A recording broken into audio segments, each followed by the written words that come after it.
اب تو ماشاءاللہ دیوبندی بھی ایسی بدعتیں کرتے ہیں کہ بریلوی بھی پیچھے رہ گئے. ہاں یہ چھوڑو ان باتوں کو، یہ گھر کی بات ہے، چھیڑیں گے تو تکلیف ہوگی. ہاں بالکل. تن ہم داغ داغ شد پنبا کجا کجا نے ہم.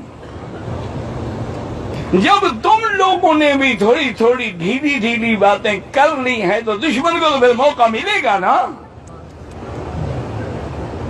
اب تو ہمارے لوگ جو ہیں وہ بھی یہ ذہن رکھتے ہیں کہ صحیح پیر صاحب مراقبہ کر کے حضور کو دیکھ لیتے ہیں. بریلوی نہیں، میرے پاس دیوبندی آدمی آیا، میں نام نہیں دیتا، بزرگ ہیں کیا کہوں. اللہ انہیں بھی اور مجھے بھی ہدایت ہے. انہوں نے کہا حضرت مجھے قرآن پاک کی تفسیر جو ہے وہ حضور لکھوا رہے ہیں، اور لکھواتے بھی اردو میں ہیں. ماشاءاللہ حضور نے یعنی زندگی میں اردو نہیں بولی، وفات کے بعد اردو بھی شروع فرما دی. یار خدا کا خوف کرو، اللہ کے نبی پر یہ بات کہتے ہوئے ڈر نہیں لگتا.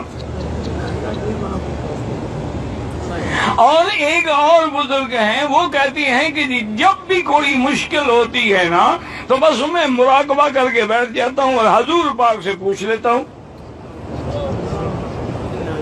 اللہ کے بندے، حضرت علی اور عائشہ میں جنگ ہو گئی، ان سے بھی کچھ زیادہ قریب تھا. ایک محبوبہ ہے اور ایک حضور کا محبوب ہے. علی محبوب ہے. لا يحبك الا مؤمن ولا يبغضك الا منافق. حضور نے فرمایا علی تجھ سے مومن محبت کرے گا اور منافق تیرے ساتھ بغض رکھے گا.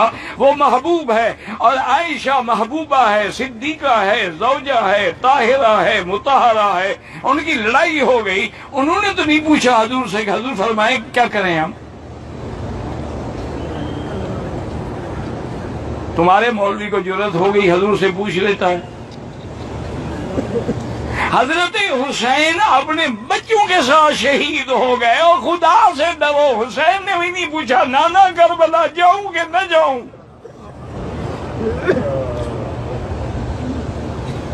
مسئلہ سمجھ کیوں نہیں سمجھ آتا ہے؟ مسئلہ سمجھ آتا ہے، سمجھ میں نکتا ہے، توحید آ تو سکتا ہے. تیرے دماغ میں بت خانہ ہو تو کیا کہیے. اب یاد رکھ لیں کہ انشاءاللہ العزیز یہ بنیادی بات ہے. اللہ کرے تو یہ بھی سمجھ آ جائے کہ حج ہے، زکوٰۃ ہے، نماز ہے، روزہ ہے، جو بھی ہے اس کے لیے دو شرطیں ہیں. اس کے قبول ہونے کے لیے دو شرطیں ہیں. پہلی شرط کیا ہے؟ یکون خالصا. وہ خالص کس کے لیے ہو؟ ہاں جی. طواف کس کے لیے ہو؟ احرام کس کے لیے ہو؟ لبیک کس کے لیے ہو؟ عرفات کس کے لیے جا رہے ہیں؟ کیوں دوڑ رہے ہیں؟ کیوں بھاگ رہے ہیں؟ ایک ہی بات ہے کہ لبیک اللہم اللہم لبیک.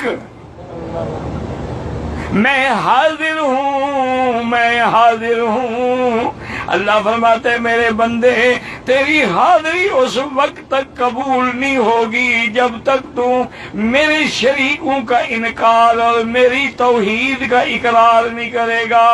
اللہم لبیک لبیک لا شریک لک لبیک. اب سمجھیں دو چیزیں ضروری ہیں ورنہ عمل قبول ہی نہیں ہوگا. ہر عمل کے قبول ہونے کے لیے کتنی چیزیں ضروری ہیں؟ ان یکون خالصا. خالص کس کے لیے ہو؟ ان یکون ثوابا. ثواب کیا معنی؟ خالص اللہ کے لیے ہو اور موافق سنت محمد رسول اللہ کی ہو. اگر آپ نے حج کیا اللہ کے لیے نہیں، دکھلاوے کے لیے ہے کہ فلاں مولوی نے 40 حج کیے، فلاں پیر نے 100 حج کیا ہے، دھیلے کا بھی فائدہ نہیں، ریا ہے، شرک کا مرتکب ہو گیا ہے.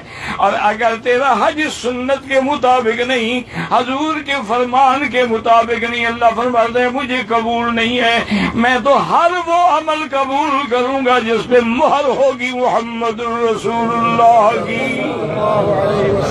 کہہ دو صلی اللہ علیہ وعلا آلہ واصحابہ وسلم۔ تو اب انشاءاللہ یاد رہے گا کہ حج کے رکن کتنے ہیں؟ کون سے؟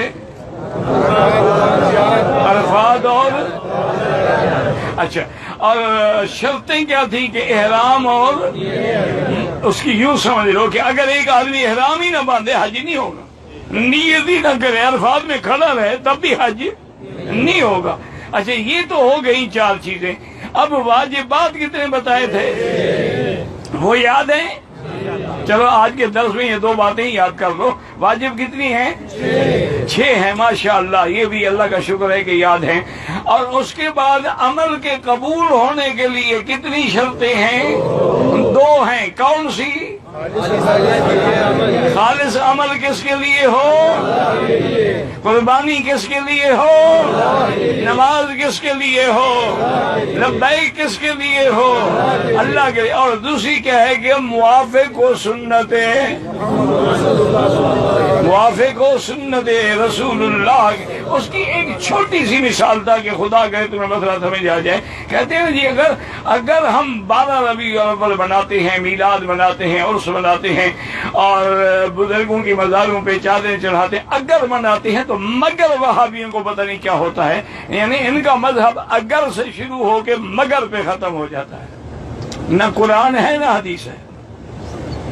اگر ہم کرتے ہیں مگر کیا ہوتا ہے؟ اچھا عشاء کی کتنی نماز رکعتیں ہیں؟ ہاں جی جلدی جلدی بتاؤ، عشاء کی کتنی رکعتیں ہیں؟ اگر 5 پڑھ لو تو مگر کیا ہوتا ہے؟ نہیں ہوگی۔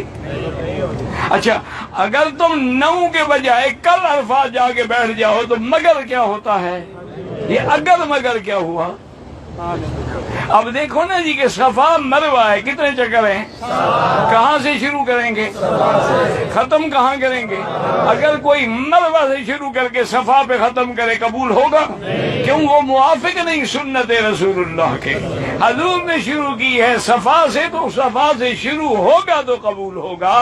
تو ہر عمل قبول ہونے کے لیے 2 چیزیں دیکھ لیا کرو کہ خالص ہے کہ نہیں ہے، اور حضور کی سنت کے موافق ہے کہ نہیں ہے۔ اگر ہے تو الحمدللہ،